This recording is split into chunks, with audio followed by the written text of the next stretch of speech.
बच्चों, पिछली क्लास में हमने पढ़ा हुआ था हड़प्पा नगर के बारे में। दोस्तों, हड़प्पा नगर की स्थापना जो है उसकी खोज 1921 ईस्वी में दयाराम साहनी ने की हुई थी। और दोस्तों, उसका जो स्थल है वो रावी नदी के किनारे खोजा गया था। तो हमने पहला स्थल तो पढ़ लिया था। आज हम लोग पढ़ेंगे मोहनजोदड़ो के बारे में। दोस्तों, मोहनजोदड़ो कहाँ पर खोजा गया था स्थल, और जो है मोहनजोदड़ो का शाब्दिक अर्थ क्या है, इसे किस नाम से और भी कहा जाता है, और आप किस तरीके से इसको समझ सकते हैं, आज इस वीडियो में हम आपको सारी जानकारी देंगे। दोस्तों, आज की क्लास में जो हमारी हिस्ट्री की जो सिंधु घाटी सभ्यता है वो सारा जो चैप्टर क्लोज हो जाएगा, यानी कि खत्म हो जाएगा। दोस्तों, अगर और मैंने आपसे पहले भी कहा था कि आप लोगों को नोट्स बना लेना है। अगर आपने अपने नोट्स नहीं बनाए तो आपको नोट्स भी बना लेना है, क्योंकि जो मोहनजोदड़ो यहाँ पर जो सिंधु घाटी सभ्यता है, इसमें जो भी 6 अन्नानागार यहाँ पर जो कि प्रांत खोजे गए थे, दोस्तों इनमें से क्वेश्चंस बनते हैं अधिकतर पेपर में, तो आप लोगों को नोट्स बनाना अति आवश्यक होगा। दोस्तों, यहाँ पर हम लोग पढ़ते हैं सबसे पहले मोहनजोदड़ो। दोस्तों, मोहनजोदड़ो का शाब्दिक अर्थ होता है मृतकों का टीला, यानी कि माटी से बने हुए टीले। जैसे कि आपको पता है कि गांव में जो कुएं होते हैं वहां पर जो ऊंचा सा ढाल सा होता है, ढांस जैसे छोटे छोटे पहाड़ समझ लीजिए, उसी को हम लोग मृतकों का टीला कहते हैं। और दोस्तों, यहाँ पर उसका उपनाम है, क्योंकि उपनाम है इसका सिंध का नखालिस्तान बाग, यानी कि सिंध का नखालिस्तान बाग एक बाग होता है, जैसे कि ग्राउंड होता है इसमें पेड़ पौधे लगे हुए होते हैं, उसी को हम लोग बाग कहते हैं। ठीक है दोस्तों। हाँ दोस्तों, इसकी खोज किसने की थी, इसके खोजकर्ता कौन है, किस व्यक्ति ने इसकी खोज की हुई थी, वो कब की हुई थी। दोस्तों, ये क्वेश्चन अधिक बार पेपर में आता है, तो इसको आप लोग ध्यान से याद कर लीजिएगा, क्योंकि इस पे मैंने जो है इम्पोर्टेंट का निशान भी लगा दिया है। तो इसकी खोज 1922 ईस्वी में रखालदास बनर्जी ने इसकी खोज की हुई थी। रखालदास बनर्जी 1922 ईस्वी में। दोस्तों, ये जो स्थित है, यानी कि किस क्षेत्र में मिला हुआ था, किस जिले में और किस नदी के किनारे मोहनजोदड़ो खोजा गया था। तो बच्चों, यहाँ पर मोहनजोदड़ो लड़काना जिला सिंध प्रांत यानी कि पाकिस्तान में यह लड़काना जिला सिंध प्रांत, एक सिंध प्रांत एक जगह का नाम है, और जो पाकिस्तान में है। और दोस्तों, ये जो लड़काना जिला है जो यहाँ पर सिंधु नदी के किनारे मोहनजोदड़ो का जो स्थल है खोजा गया था, सिंधु नदी के किनारे। और बच्चों, जो यहाँ पर एक विशाल अन्नानागार व विशाल स्नानागार भी मिला यहाँ पर। अन्नानागार तो बच्चों उसको कहते हैं कि अन्नानागार यहाँ पर अनाज की गोदाम होते हैं। इसके अभी काफी बड़े जिले हुए हैं, जिलों में अन्नानागार यानी कि गेहूं के जो उत्पादन है, बड़े बड़े गोदाम है, उसी को अन्नानागार कहते हैं। उसी को आप लोग यहाँ पर अन्नानागार बोल सकते हैं। अब दोस्तों, यहाँ पर लिखा हुआ नृत्य करती हुई बालिका की कांसे की मूर्ति मिली। दोस्तों, यहाँ पर जो मोहनजोदड़ो है, इसमें नृत्य करती हुई एक बालिका की कांसे की मूर्ति मिली, यानी कि कांसे की आकार से कांसे के कांस पर यानी कांसे की धातु पर उसकी मूर्ति बनी हुई मिली। और उसने इसका इतिहास, बच्चों यहाँ पर इतिहासकार विकटन महोदय ने हड़प्पा व मोहनजोदड़ो को जुड़वा राजधानी बनाई, यानी कि हड़प्पा नगर की और जो है यहाँ पर मोहनजोदड़ो ने दो राजधानी है, कोई जुड़वा राजधानी बनाया हुआ था। तो दोस्तों, यहाँ पर अब जो है हमारा मोहनजोदड़ो निपट चुका है। मोहनजोदड़ो को आप लोग जरूर से फेल लीजिएगा, क्योंकि मोहनजोदड़ो से अधिकतर सवाल बनते हैं। जैसे वहां पर पूछता है मोहनजोदड़ो का शाब्दिक अर्थ क्या है, मृतकों का टीला, मिट्टी से बनी हुई टीली। और ठीक है दोस्तों, इसका उपनाम क्या है, सिंध का नखालिस्तान बाग। ठीक है दोस्तों, तो आप इसको एक बार जरूर से रिपीट कर लीजिएगा।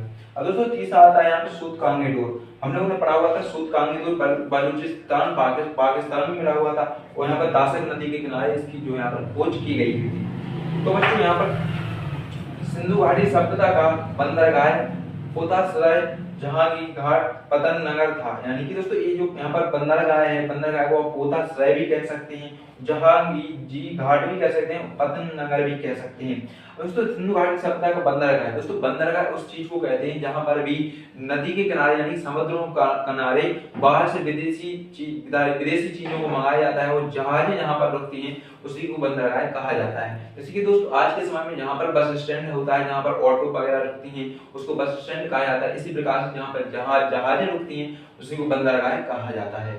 ठीक है दोस्तों, बस हम लोग इतना ही पढ़ेंगे, क्योंकि मोस्ट इंपोर्टेंट चीजें पढ़ते हैं जो कि अधिक बार पेपर में पूछी जाती हैं। क्योंकि अगर हम लोग ज्यादा बताएंगे तो बहुत ज्यादा लंबा वीडियो हो जाएगा और आप लोगों को समझ में भी नहीं आ पाएगा। अब दोस्तों, यहाँ पर चौथा जो यहाँ पर स्थल खोजा गया था वो हुआ था चमूदड़ो यहाँ पर चौथा स्थल खोजा गया था। और दोस्तों, सिंध प्रांत पाकिस्तान में खोजा गया था, और सिंधु नदी के किनारे इसकी जो है यहाँ पर खोज की गई थी। अब बच्चों, यहाँ पर औद्योगिक नगर या मणके बनाने का कारखाने मिले होते हैं। दोस्तों औद्योगिक यानी कि औद्योगिक की मतलब होता है किसी भी कारखाने या किसी भी बड़ी फैक्ट्री का जो निर्माण किया गया था, उसमें काम होता था, तो उसी को उद्योग कहते हैं। और जो यहाँ पर आपको मणके बनाने का कारखाना, ठीक है दोस्तों। और दोस्तों यहाँ पर एक चीज और मिली हुई थी, यहाँ पर मिला हुआ था, एक ईंट पर कुत्ते द्वारा बिल्ली का पीछा करते हुए चिन्ह के प्रतीक मिले हुए थे।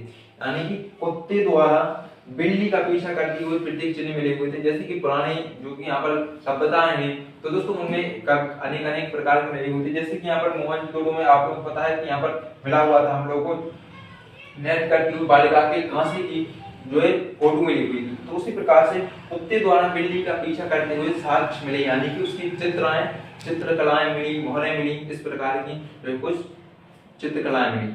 अब दोस्तों अब आता है हमारे पास यहाँ पर मोहरगढ़ बलूचिस्तान पाक में मिला हुआ था। दोस्तों मोहरगढ़ एक बहुत अत्यधिक महत्वपूर्ण जो यहाँ पर खोजा गया स्थल है, क्योंकि इससे भी अधिक बार क्वेश्चन बनते हैं जो कि बच्चे इसको जो है भूल जाते हैं, इसको नहीं पढ़ते हैं कि यहाँ पर इतना इंपॉर्टेंट नहीं है, मगर ये अधिक इंपॉर्टेंट है। आप लोग इसको जरूर एक दो बार पढ़ लीजिएगा। दोस्तों मोहरगढ़ मिला हुआ था यहाँ पर बलूचिस्तान पाक में मिला हुआ था। दोस्तों बोलन नदी के किनारे स्थित है और नहरों के प्राचीनतम साक्ष्य मिले यहाँ से।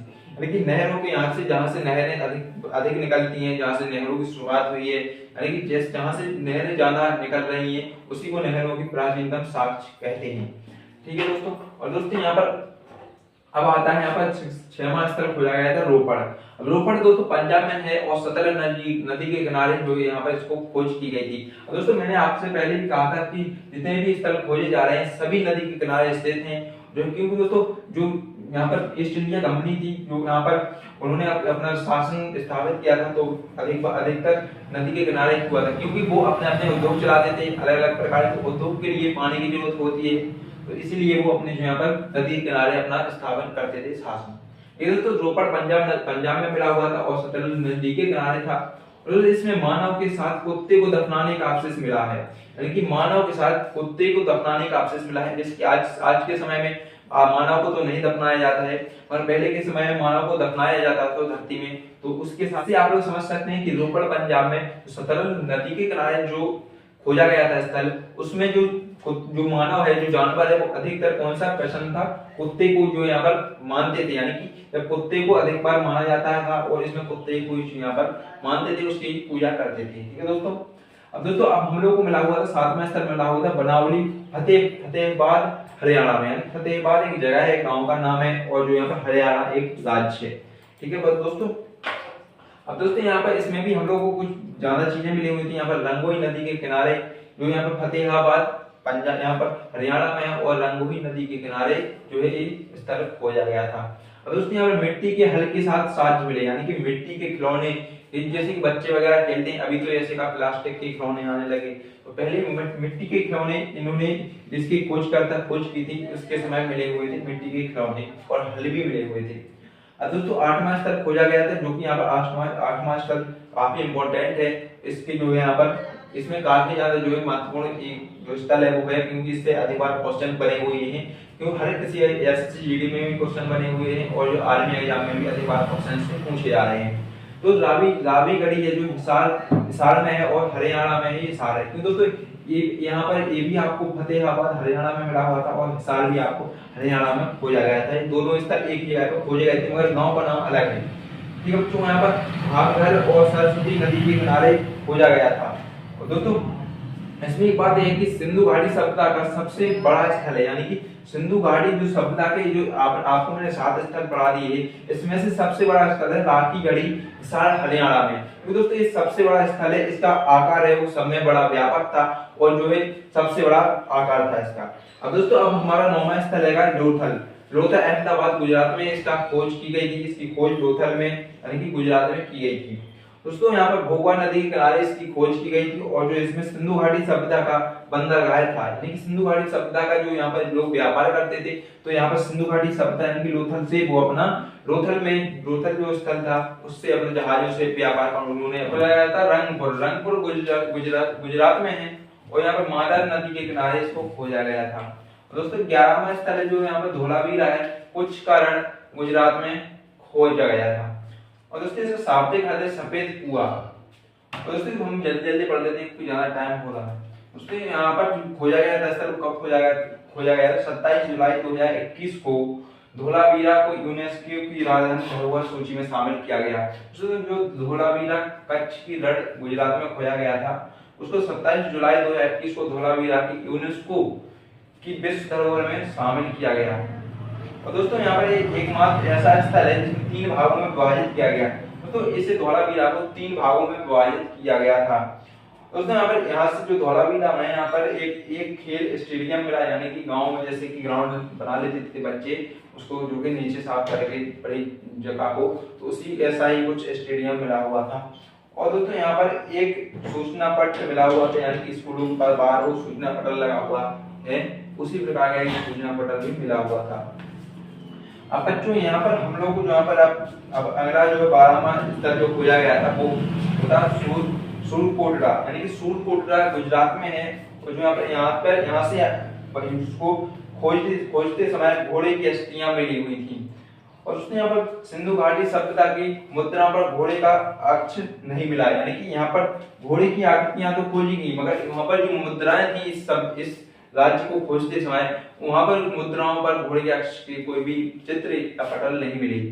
अब दोस्तों जो यहाँ पर 13वां स्थल खोजा गया था और 13वां स्थल आखिरी स्थल हुआ, तो दोस्तों यहाँ पर कालीबंगा है 13वां स्थल। और यहाँ पर तीसरी राजधानी जो सिंधु घाटी सभ्यता की है वो कालीबंगा को बनाया गया था।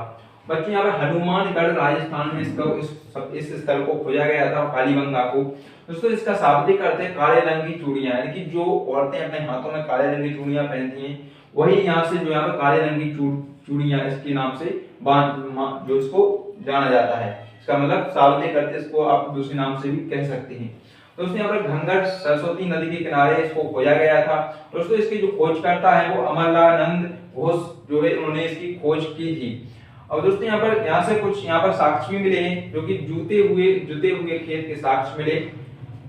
और दोस्तों यहाँ से मिश्रित फसल के अवशेष, यानी कि मिश्रित फसल जैसे गेहूं, ज्वार यानी कि बाजरा ऐसी कुछ फसलें जो यहाँ पर मिली कितने समय। और तो यहाँ पर लकड़ी से निर्मित नालियां बनी, जैसे अभी मसाले से नालियां बन रही हैं यहाँ पे गट्टी सीमेंट से, मगर उस समय जो यहाँ पर लकड़ी से बनी हुई नालियां गाँवों में मिली हुई थी। बस दोस्तों आज हमारा सिंधु घाटी सभ्यता का चैप्टर पूरा क्लोज हो गया है। दोस्तों आप लोगों को मैंने जितना पढ़ाया है उसका आपको रिवीजन कर लेना है, उसके साथ में आपको नोट्स बना लेना है। तो दोस्तों आप लोग हमारे वीडियोस कैसे लगे एक बार कमेंट में जरूर बताइएगा। दोस्तों नेक्स्ट टॉपिक पर हम लोग कल चर्चा करेंगे। चलिए आज